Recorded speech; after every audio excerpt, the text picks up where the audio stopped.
I'm joined today by two awesome guests to discuss the future of work and getting paid.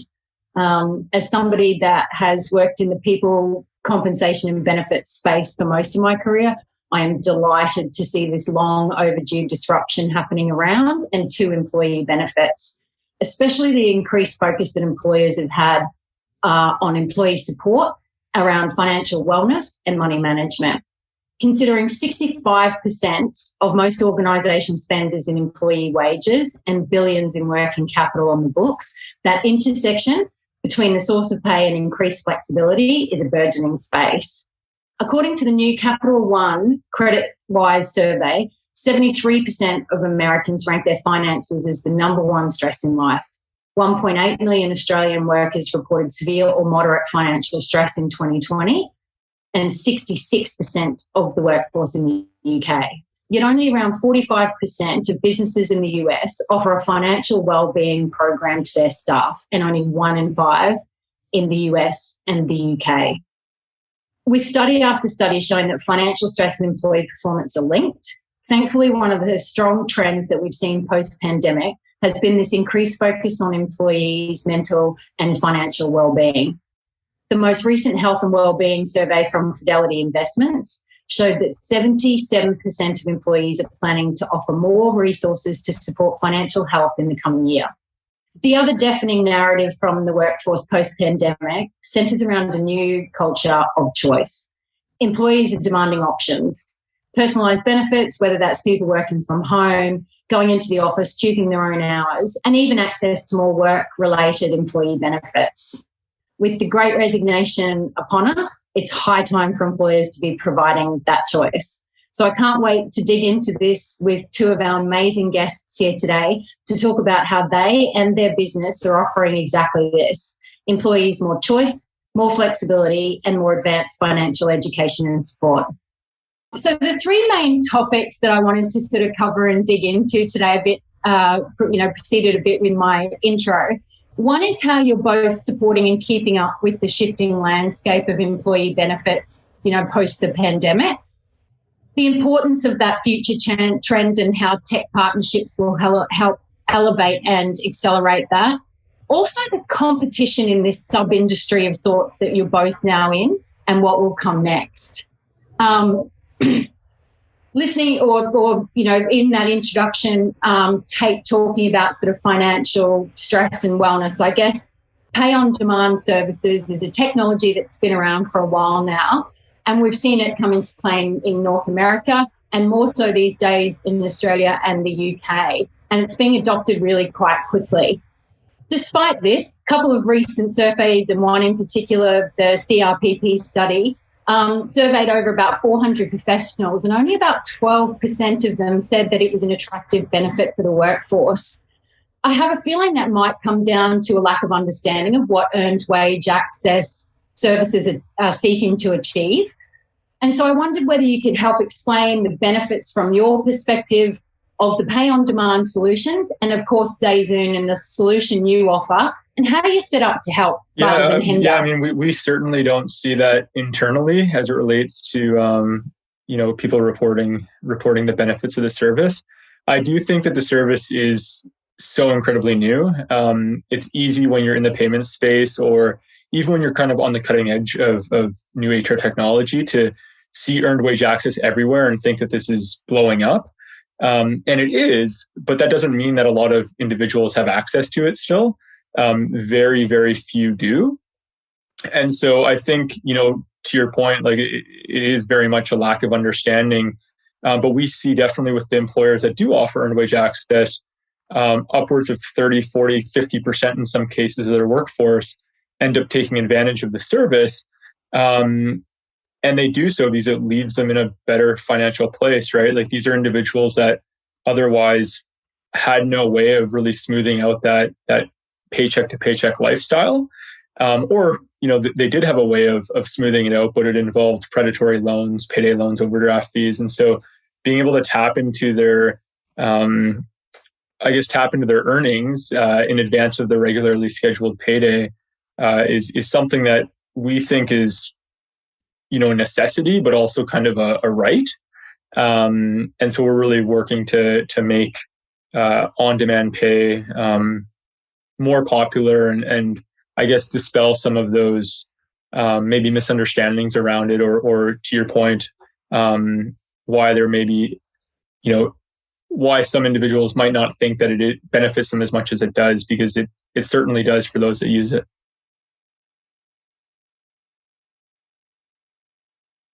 And James, you and the team must be really excited about the growth you've had over the last couple of years. Congratulations. What opportunities has the sort of post-pandemic or workforce presented Flair? How do you look at has it given you an opportunity to reflect and enhance benefits to meet that employee sort of need? Oh, totally. I think that COVID probably accelerated the demand for benefits in the Australian market, probably global, by about 4 or 5 years. When we started Flair, in many ways, as with a lot of startups, the route you take is a function of necessity, not design. And we always were passionate about helping every business make pay and benefits fair for every worker. And that was a message that we took to the market back in 2015 and 16. The reality was it was still at that point in time seen as a nice to have. We used to talk about the HR hierarchy of needs, and at the bottom you have compliance, which is basically keep me out of prison. And in the middle, you have automation, which is, can a robot do a job that I don't really want to do? And once you'd solve those issues for a business, then you had the right to discuss employee centricity, pay and benefits, employee engagement. But it was a little bit, it was a bit of a cognitive disconnect when you'd sit down with time poor, budget poor HR leaders, even in big companies, and try to pitch on these ideas when they're saying, honestly, right now it takes me 6 hours to onboard an employee. I'm trying to find the right form so I don't break the law.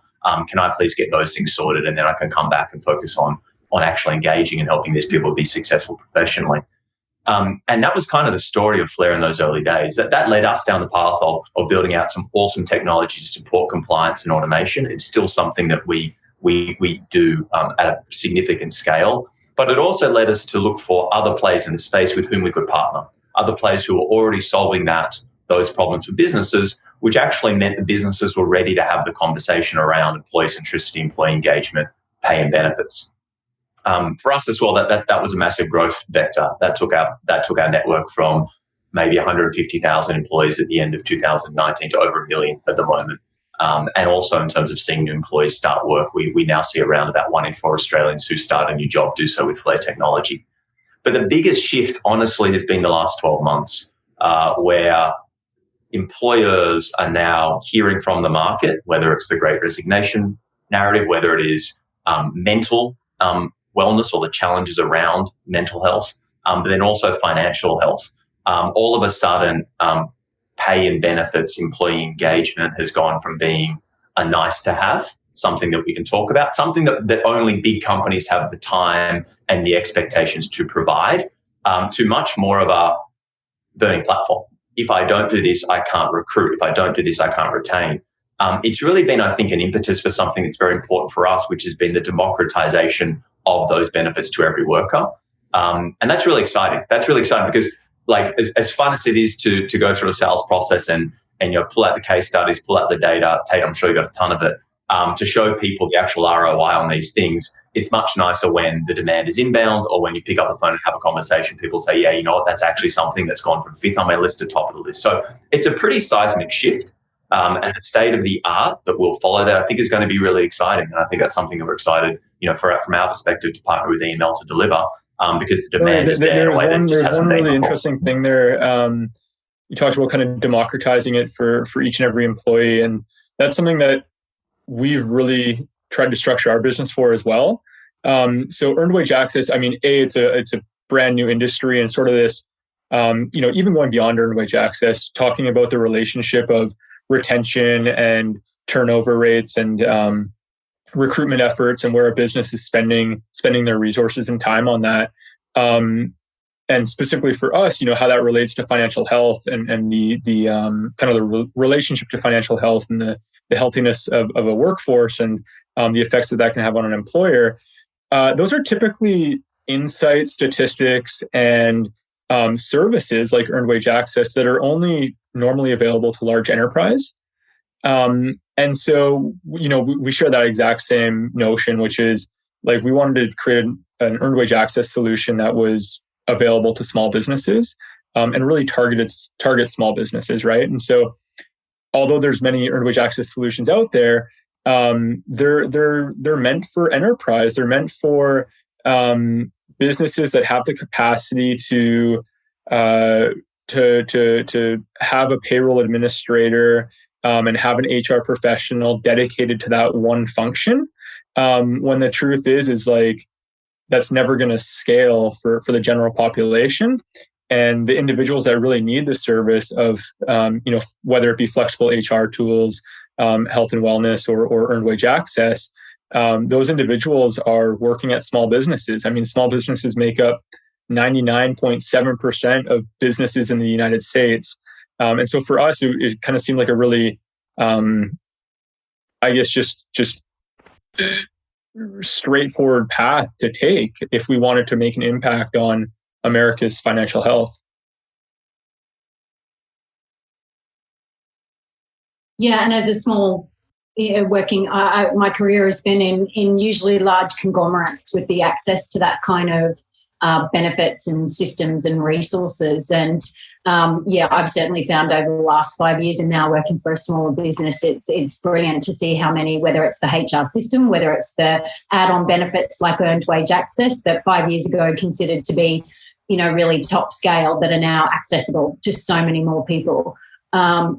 James, just picking up on the mention before of sort of data and employees, how important is data for you and your business in mapping that customer journey and needs? I mean, it's essential, although that's probably not a particularly novel answer for a technology company. So maybe I'll explain from our perspective. We see data as, so when we think about financial services, we think that there are three core ingredients you need to build a financial services disruptor. You need data, you need context, and you need trust. Those are the three things. You don't have those things, you just really can't get out of the gate. For us, data is important. Data and context go hand in hand. I'll explain the difference between what I mean. Data in our mind is who someone is. How can you get the right product for the right person? How can you remove friction? We know that that's one of the big, the big drivers of inertia in financial services is the difficulty associated with, going through the process of switching to a better product. And so when you look at a platform like an HRIS or a payroll system, it really is a gold mine when it comes to making it easy for employees to take control of their own data and leverage that to easily procure a product that they want. So we think of data as playing a critical role in removing friction, and removing friction is essential for scalable financial services, particularly novel financial services. The other side of the coin, which relates to data, is context. And by context, I mean not necessarily who someone is, but where someone is in their life, or what is happening in a person's life at a particular point of time. We often talk about the reality that, superannuation, which is sort of germane to Australia. I think I can't remember what the Canadian product is called, Tate. There's something equivalent. The interest-free savings product. Like a tax-free savings account? Or that's it. That's a tax-free savings account. Yeah. So sort of similar animal. So superannuation in Australia is really fascinating in that, probably for most Australians, their largest or second largest asset, mandated 10%, going to 12% of their salary gets put into this thing, can't touch till they're 65. Cool. The reality is people don't wake up in the morning and Google which superannuation fund should I be in. Like, they don't hang out at parties and have conversations about their super and someone else's super. In fact, most people don't even know what fund they're in. They've got multiple funds and pay multiple fees. It's a disaster. Getting better. Actually, the current government's done a lot of really, really good stuff to improve not only consolidating super into one account, but also just generally reducing fees, making it more transparent, making it easier to understand. But what we identified is actually the most important question in financial services is not necessarily what is the product, but it's when. When is someone going to engage financially in a particular product? We know, for example, that most life insurance is sold when someone has a baby. We know, for example, that most FX is sold when someone goes overseas. We know, for example, that most financial advice is sought when someone gets a promotion. We know, for example, most superannuation accounts are open when someone starts a new job and they get offered a superannuation plan that the employer has. That'll change a little bit with recent legislation. But in principle, what you're seeing is all of these life events that trigger engagement in financial services. the thing that we're really interested in and observed early on in the Flare journey is all of those events exist in the workplace. All of those things I just described either are actual things that occur in the workplace, like a promotion, or you can get really strong leading indicators from the workplace, like I'm going to apply for paternity or maternity leave because I'm having a baby, or I'm going to apply for annual leave because I'm going overseas and getting FX. So what we think of really is how can you build a financial services engine that sits on top of that data, and then that allows you to not only reduce friction, which is important and is necessary but not sufficient, but it allows you to leverage those events to get the right product in front of the right person at the right time. So it's more than just, that's why I said, like, every technology company probably says data is essential. For us, it kind of comes down to our core philosophy on how we wanted to build a financial services disruptor. I think a lot of financial services businesses will focus on product, building a better product. They'll focus on marketing, creating a fresher or newer brand. For us, we really want to start from distribution, because what we thought was if we can solve the distribution problem, if we can scalably distribute products at low prices, then we can actually map to our mission, which is how can we help every business make pay benefits fair for every worker. And a lot of that comes down to price, comes down to transparency, it comes down to ripping out a lot of the rent-seeking behaviour that's traditionally wrapped itself around financial services. So to say that back to you, data is essential to distribution in our world, and distribution is probably the greatest enabler of our business model that maps to our purpose. Tate, anything to add there from a data perspective for StayZoom? I think the productization or the hitting the customer at the proper time, and not just hitting them at the proper time, but serving them up the proper product is a very valid point. Because so many financial services nowadays they use very surface level data and surface level tactics, which end up creating this sort of marketplace type solution for consumers, where they're basically siloed into a segment, and then they have a specific basket of 10 or 12 or 15 different products, whether it be credit cards or insurance or you name it. They get to pick from those, and it doesn't really help them. It kind of leaves them more confused in many instances. And so I share the same opinions. We leverage data in StayZoom in order to do that exact same thing, right? It's to serve products up to our customers at the right time when they need them, and the products that they actually want and will engage with. And so, definitely. It sounds like we're probably a little bit earlier on in our data journey than Flare is, and that's something that is very interesting to us. But it's something that we experiment with quite often. Mm. And Tate, your model, means that you are focused pretty much in the intersection, specifically with payroll providers. I know I'm playing sort of devil's advocate here, but in terms of wages on demand, if people are able to take early access to their wages, could that mean an adverse effect or create an adverse effect of them falling short down the track? So I'd love to find out more about how the solution works, how it integrates with payroll, and in respect of sort of, have you seen any of those negative potential outcomes, or are we just misunderstanding the solution in sort of how it actually operates in real life? So to maybe draw a picture of the distribution channel that we have. So we partner with payroll services, payroll companies that kind of have that like one-to-many approach, right? So these payroll companies are paying typically thousands of businesses, if not tens of thousands of businesses, that then pay out, tens of thousands, hundreds of thousands, or millions of employees. And we partner with them and complement their service, right? We tack on, we allow them to offer their clients this great new benefit that's earned wage access. And not only is it a great distribution mechanism, we also capture our data that way, right? And so we're able to tie into that payroll system. We're able to tie into that time and attendance provider. And that's what allows us to accurately detect or accurately show an employee what they have to access at a certain point in time. So from a very simple example, and maybe earned wage access isn't as obvious as it is to us on the call. But the concept is, if you typically make $100 a day, and today is day 3 of your pay period, you've accumulated $300, you can come in and access a portion of that through an earned wage access provider. In this case, through StayZoom. And so yeah, I mean, ultimately that's how that works. As far as the consumer finding themselves in a situation where they're in that debt trap or spiral, ultimately that's exactly what we're trying to prevent them from getting into, right? So I think it's important to really point out, like, there's no debt involved in this product.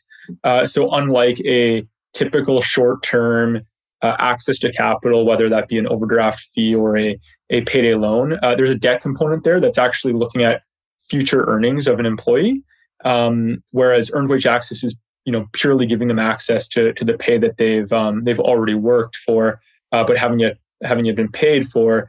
Now, of course, there's always the ability for an employee to get ahead of themselves. We do have guardrails in place. We only allow them to access a certain percentage of their pay prior to payday, ensuring that they actually have funds available when their regularly scheduled payday comes. And then, of course, it's not a solution to solve everything, right? This is a solution that helps them through that paycheck to paycheck crunch at a given point in time. But continued use over a long period of time, of course, can land them in that same situation, right? Because they're not actually bettering themselves.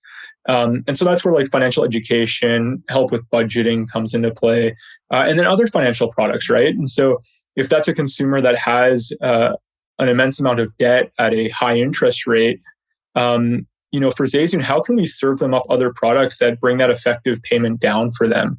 How can we offer them different products or a new set of products that puts them in a better financial standing than they were already in, right? And that's ultimately our goal is how can we leave someone better off financially than when they first came to us.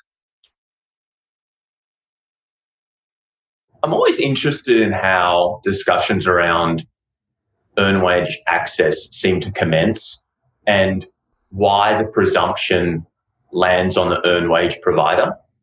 Because we sort of immediately, and this is not just in this discussion, it's in seemingly every discussion around this product. It immediately goes to all the reasons why essentially we can't trust people with their own money. And it never starts from the position of, shouldn't you just be able to get your money when you earn it? Isn't that fair? Isn't that reasonable? Isn't actually the only reason that isn't occurring at the moment is because that isn't how it used to be done. It wasn't feasible for someone to run payroll every day. It wasn't feasible for a small business to process and hand out checks and cash in envelopes every day. But we kind of skip over that step and go straight into the sort of insidious use cases. And then the presumption and the burden of proof shifts over to the provider, and you did a good job, Tate, by the way, to explain all the reasons why it's actually a fair product and an integrous product and it's reasonable. But instead of saying, if someone does, if a builder comes and builds your house, you don't tell the builder when you're going to pay their invoice. The invoice is on the terms and conditions associated with the work.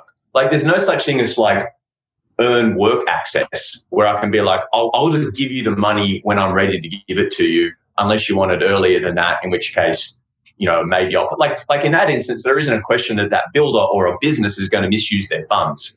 If someone was building my house and I was paying them every single day, we wouldn't be having a discussion of how that business is going to go out there and run too many Facebook ads and spend all their money and not be able to run payroll. But all of a sudden, we don't respect people enough to be able to manage their own income. And moreover, why is it Tate's responsibility to do that? Why isn't it their bank who's been selling them loans, credit cards, personal loans? Why is the conversation and the obligation on Tate to demonstrate he's producing financial wellness? At the end of the day, I see your business, Tate, and what we're starting to do as essentially modern payroll businesses. We are modern payroll businesses in the same way that you can press a button and get a taxi called an Uber, and you don't have to wait on the street, and you don't have to, swipe a credit card or hand over cash every single time. Those are modern transportation companies. These are modern payroll companies. And of course, there are edge cases, and there can be misuse, and there can be collateral damage, and all those sorts of things, and you've got to be careful about those. But it's just always interesting to me how the conversation shifts straight there, and it doesn't celebrate what I think is the rationalization of payroll, the modernization of payroll, the personalization of payroll, making it employee-centric, not employer-centric.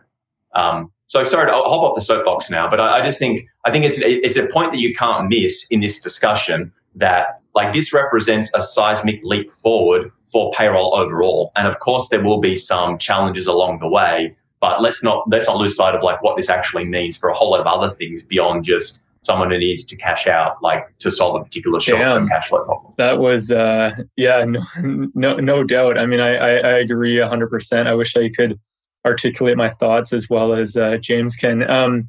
I think there was two things there that in particular stuck out to me. The first was employee-centric payroll. I mean, that's absolutely right. Giving more power to the employee just inherently makes sense. It's their money, they're getting paid. It's you've seen this fundamental shift where employers are starting to tack on further benefits offerings, and that employer becomes more and more as a trusted source for that employee.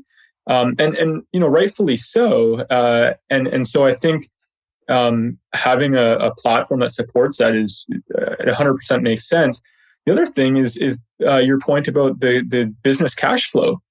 Never once do we ever question business cash flow, and yet, invoice financing and small business loans and all these things have been around for quite some time now. I mean, for sure since the beginning of fintech, on the electronic side of things, and prior to that on pen and paper. But and it's so funny that the exact same thing is what earned wage access is to employees, but there is this sort of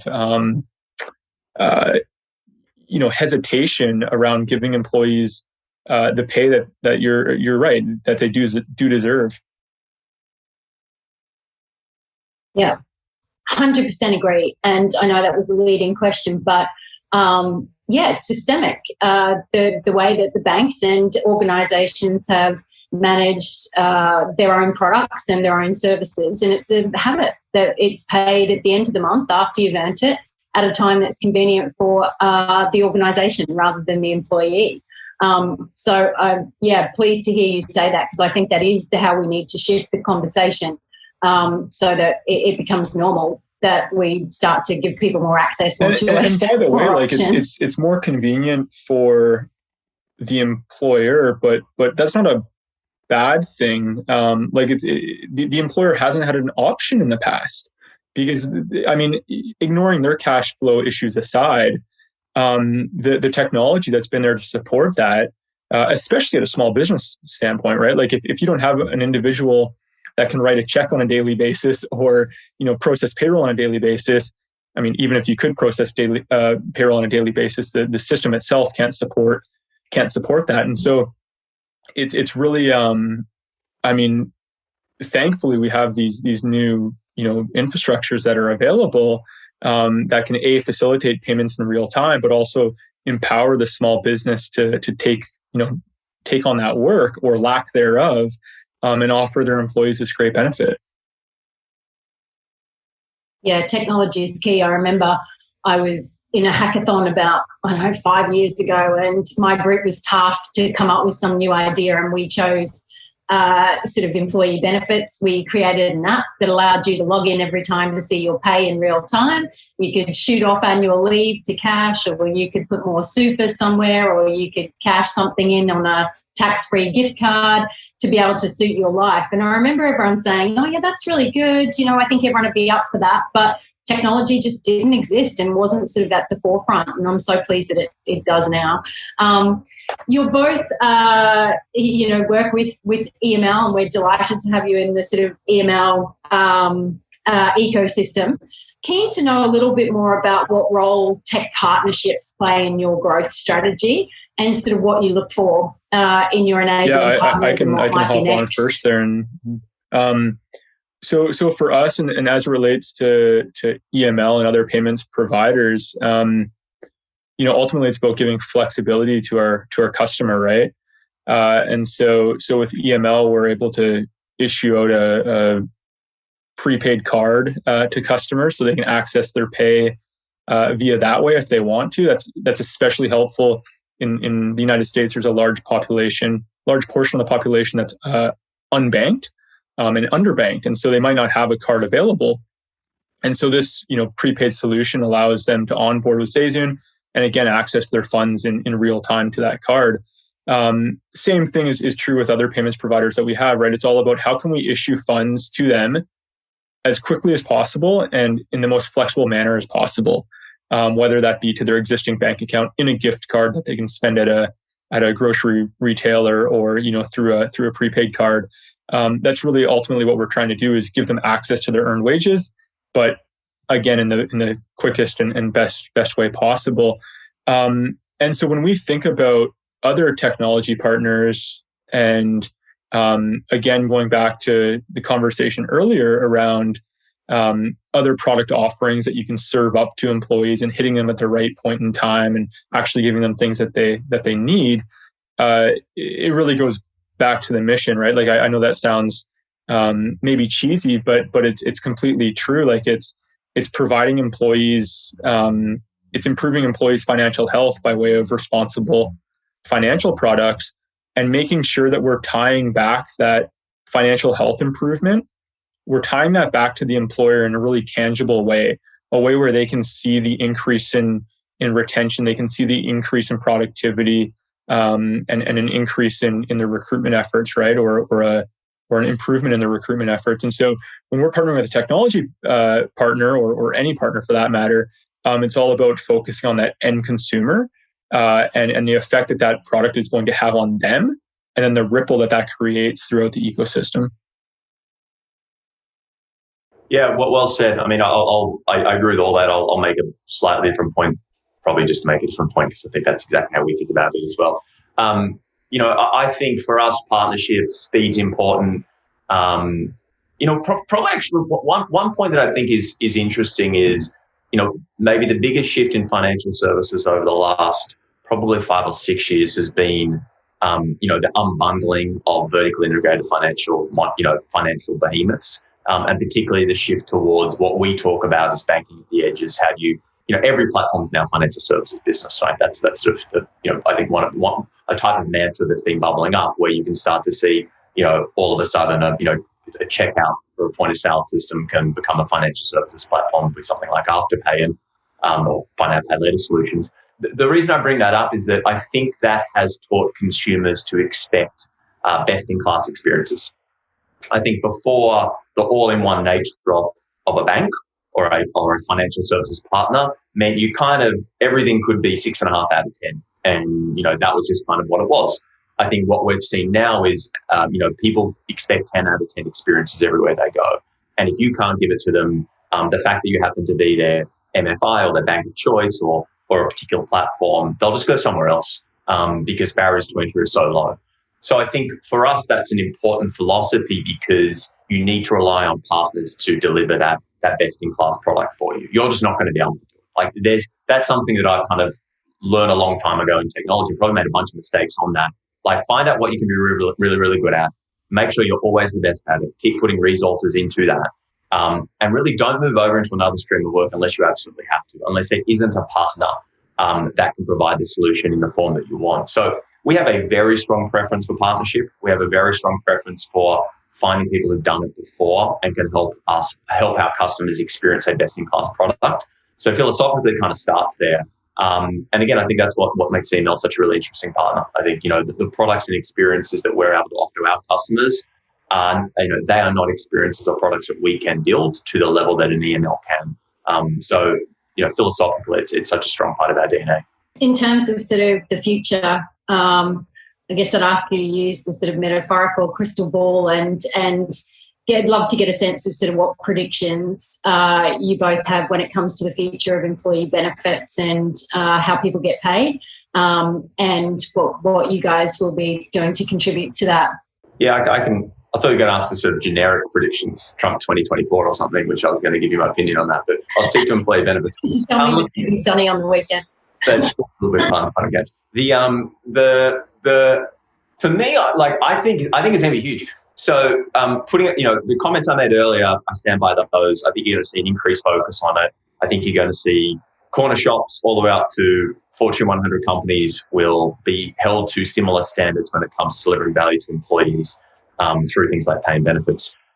For me, however, I think when I look at like the technology and what's happening, something that we talk about a lot is that you're about to see the unbundling of the paycheck, right? You're about to see what has been pretty much the largest transaction in the economy, payroll, which has been totally forgotten.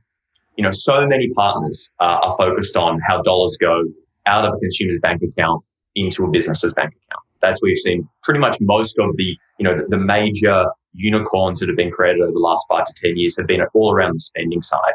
I think the next 5 years are going to be all around the earning side. And I think that when we talk about the modernization of payroll, the reason I'm comfortable talking about in that level of generality is I think you're going to see a whole lot of different applications that wrap themselves around the paycheck and modernize how people earn their income and how pay is delivered to every worker. I think that's what you're going to see a lot of work on. We think about that twofold. We certainly have experiences that we consider our own applications. Those are the ones we want to be best in class in.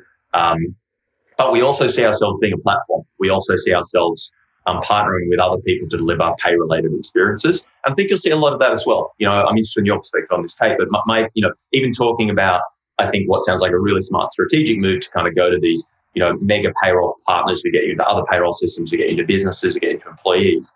I think you're going to see a lot of those platforms modernizing as this massive transaction is focused on by a lot of new tech companies. So without getting into specifics of what is going to happen, should people get paid in crypto, can you get all this kind of stuff that I'm sure people will want to talk about.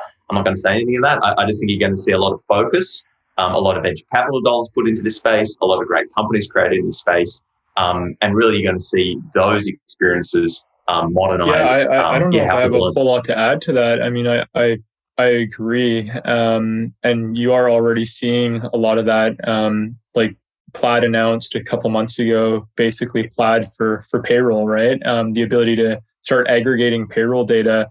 And so that's already starting to be used for through Plaid maybe, but definitely through other startups, records of employment for banking underwriting, the ability to switch that direct deposit with ease for challenger banks. And so these are really early kind of feature applications, but you're going to see full stacks be built on that, right? And owning that individual's transaction from earning to payment.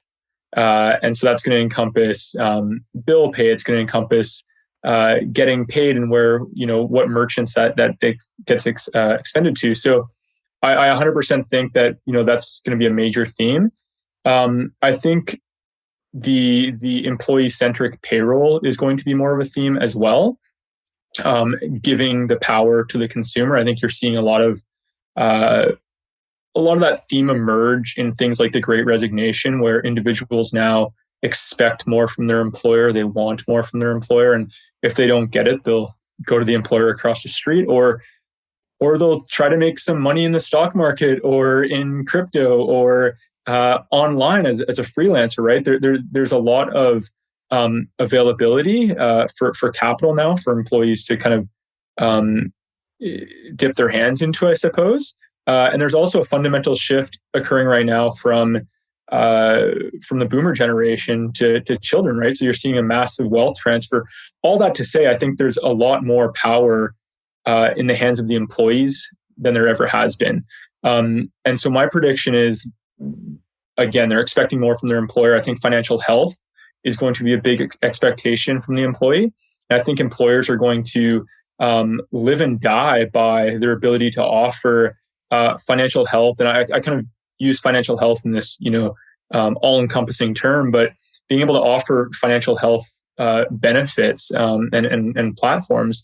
And I think just as you see a Visa symbol or a Square symbol that shows a business's flexibility in accepting payments, or an Uber Eats in their flexibility to deliver food to clients or deliver anything to clients, I think you're going to see the same thing with financial health. They're going to have a Flair HR sticker on their window, or they're going to have a StayZoom sticker on their window that showcases to potential recruits that, hey, we are an organization that cares about our employees. We we care about their financial well-being. And hey, people want to spend money at an organization that treats their employees great. And so it's just kind of this positive feedback loop that's going to occur. And I think, financial health is really going to become more front and center for businesses and small businesses in particular. I for one can't wait to see more disruption, and that democratization is a really big part of that, right? For everybody to be able to access these type of benefits. You're both incredibly impressive people. We are so glad to have you partnered with us here at EML. I could continue to talk, but we've sort of come up on time. So I just want to say thank you so much for your time and insights today, and for being with us at EML.CON.